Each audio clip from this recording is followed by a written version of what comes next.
Konnichiwa, Nizi desu. Kono bidou ni wa Toruko to Nihongo no odoroku beki Ruiji ten ni tsuite o hanashimasu. Junbi dekitara hajimemashou ka.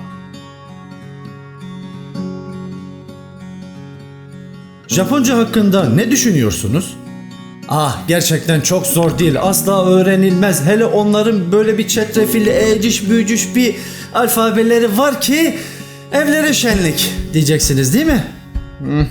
Hayır. Japonca'da toplam 3 alfabe var. Şimdi bunları bir kenara bırakalım. Bu bölümde sadece konuşma diline odaklanacağız. Ve Türkçe ile Japonca arasındaki muazzam benzerliklere değineceğiz.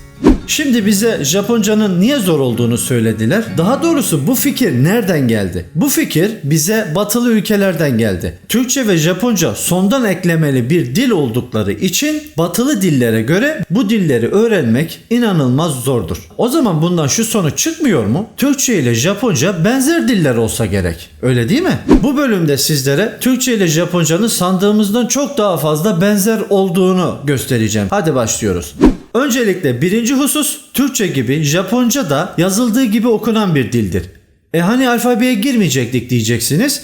Eğer bir Japonca dil kursuna yazılırsanız orada sizlere Japoncayı Japon alfabesiyle değil bizim kullandığımız Latin alfabesiyle öğretecekler. Ve orada gerçekten şuna çok şaşıracaksınız. Bu dil kurslarında Japonca yazılan kelimeler tamamen yazıldığı gibi okunmaktalar.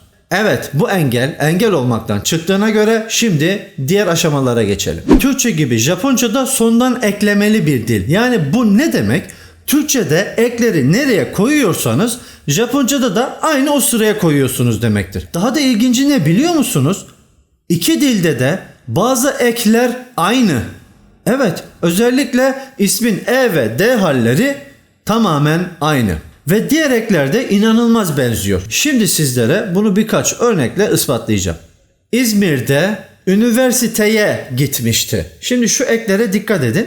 İzmir'de D hali, üniversiteye E hali, gitmişti. Eke bakınız mişti. Şimdi bunun Japoncasını yazalım. İzmir'de, evet gördünüz değil mi? D hali aynı. Daigaku E, bakınız E hali de aynı.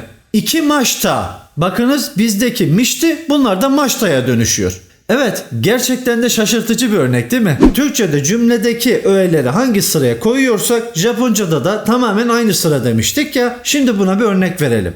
Ittari, kitari, shite, imas. Türkçesine gide, gele, yapar, imiş. Yorum sizin. Bir örnek daha vereyim.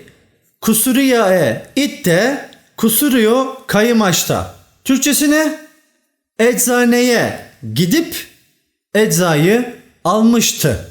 Bakınız sadece ekler bile aynı değil, eklerin sırası bile aynı. Hatta ve hatta cümledeki kelimelerin sırası bile aynı. Mesela Türkçe'de eklerin sırasına dikkat edin özellikle. Yedirilmişti. Şimdi bunu Japonca'daki aynı sıraya koyup söyleyelim. Tabe, sase, rare, maşta. Görüyorsunuz değil mi? Tamamen aynı sıra. Sahiplik eki bildiren bizdeki nin eki Ali'nin, Ayşe'nin derken Japonca'da no şekline bürünüyor. Mesela Ali'nin diyeceksem Ali no diyeceğim. İstanbul'un derken İstanbul no diyoruz. Bu. Bizdeki ekler ünlü uyumuna uyar ama Japonca'da böyle bir şey yok. Hepsine aynı eki uyguluyoruz hiçbir harfini değiştirmeden. Örneğin bizde araba da, bakın D hali da'ya dönüşüyor bizde. Ama Japonca'da yine aynı. Kuruma de. Başka örnek verelim. Mesela gitmeye hazır örnek vermiştik. Gitmişti iki maçta. Bizdeki gitti, bunlar da itta. T'ler ta'ya dönüşüyor. Bir örnek daha. Varmış. Hani bir yere varmış anlamında değil. Bu burada varmış anlamında. Varmış, arimas. Bizdeki miş, bunlar da masa dönüşüyor. Türkçe ile Japonca'nın bu kadar benzer olması ne iyi değil mi? Evet, iyi. Şimdi de kelimelere geçelim. Bizde ne var? Tepe, Japonca'da teppen. Çisa, kısa. Kuray, kara. Katay, katı. Hakikaten? Yok, onun anlamı başka. Türkçe'de tane, Japonca'da tane. Türkçe'de yabani, Japonca'da yaban.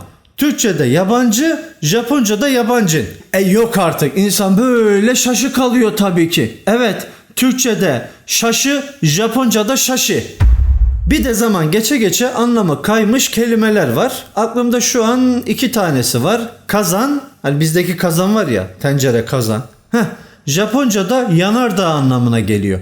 İkisi de fokur fokur kaynıyor içerisinde. Bir başka örnek ise yorgan. Mesela biz yorgan diyoruz. Bunu geceleyin üstümüze atıyoruz. Japonca'da bunun baş tarafını alıyoruz. Yoru. Gece demek. Evet, buradan da fark ettiğiniz üzere sadece ekleri sırası bile aynı değil, cümledeki kelimeleri sırası bile aynı. Yani bundan şu sonuç çıkıyor. Türkçe'de bir cümledeki kelimeleri ekleriyle birlikte hangi sıraya koyuyorsak Japonca'da da tamamen aynı sıraya koyuyorsunuz. Al sana Japonca. Bu kadar basit. Yani bize geriye sadece tek bir şey düşüyor. O da kelime bilgisi. Bolca kelime bilgisi. Gerçi Türkçe'de günlük 500 kelimeyle meramımızı çok rahatlıkla anlatabilirken Japonca'da günde yaklaşık 10.000 kelime kullanılıyormuş. Ama korkmanıza gerek yok. Bu kelimelerin 3.000'i Almanca, 2.000'i Fransızca, 2.000'i İngilizce, geri kalanı Japonca. Bize bunca yıldır bu dili bu kadar zor diye yutturdular. Oysa ki hiç de öyle değilmiş, değil mi? Ve son olarak Türkçe'de olduğu gibi Japonca'da da ikilemeler bulunmakta. Örneğin bunu üniversite hocamdan öğrenmiştim. Yukkuri, yukkuri, hanashite kudasai. Türkçesi ne biliyor musunuz? Yavaş yavaş konuşun lütfen.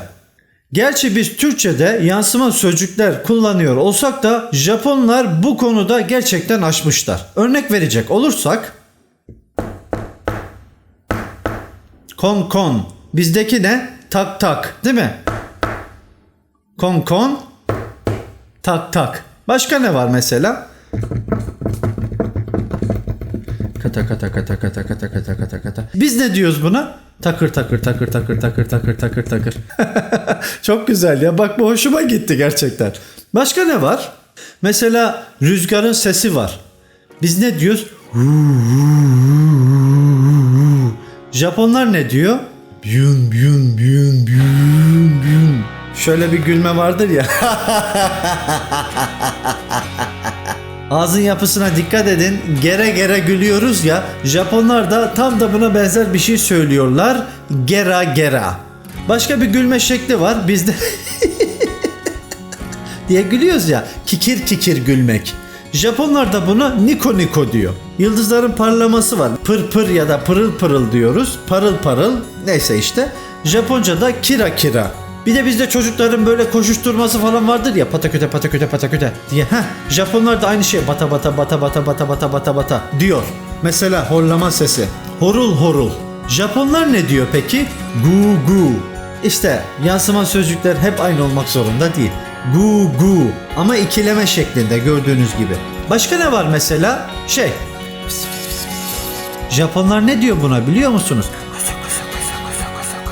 Japonca bu yansıma sözcükler açısından oldukça zengin bir dil. Gördüğünüz üzere Türkçe ile Japonca arasında her açıdan inanılmaz benzerlikler var. Bir daha hatırlayalım, neler vardı? Ortak kelimelerimiz var. İyi gibi. En başta iyi. Bu iyiyi kesinlikle unutmayın. Ekler, hatta bazı ekler aynıydı. Aynı şekilde bizde cümle yapısı olarak kelimeleri ekleriyle birlikte hangi sıraya koyuyorsak Japonca'da da tamamen aynı sıraya koyup söylüyorduk ki bu bizim için Japoncayı öğrenebilmek adına çok büyük bir kolaylık gerçekten. Hele özellikle Türkçe gibi Japonca'da yazıldığı gibi okunduğu için daha da fazla kolaylaşıyor. Evet, bu kadar benzerlikleri gördükten sonra müfredata İngilizcenin yanında Japoncayı da koysalar gerçekten çok güzel olurdu demeden edemiyor insan. Evet, bu bölümde Türkçe ile Japonca arasındaki inanılmaz benzerliklere değinmeye çalıştım. Umarım hoşunuza gitmiştir. Benim unuttuğum başka örnekler de olabilir. Onu da lütfen aşağıya yorumlara yazınız. Saminna matane tsugi no video de o ai shimashou. Mainichi gera gera waraimasu you ni. Sayonara.